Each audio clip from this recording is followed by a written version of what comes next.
magiging honest ako sa part na yan. Of course, naisip. Hindi ko pwedeng sabihin, hindi at all. Of course, naisip. Takot lang ako. Takot ako sa proseso, takot ako sa mga ganap na, but I'm never against it.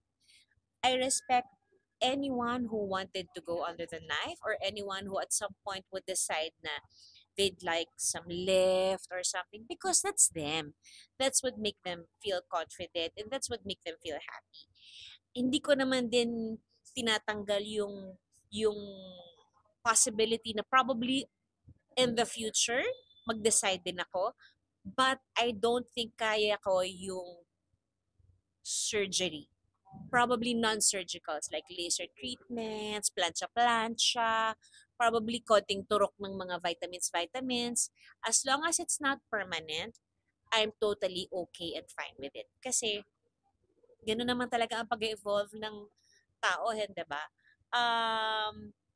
Going under the knife is a decision na dapat sila lang ang humarap.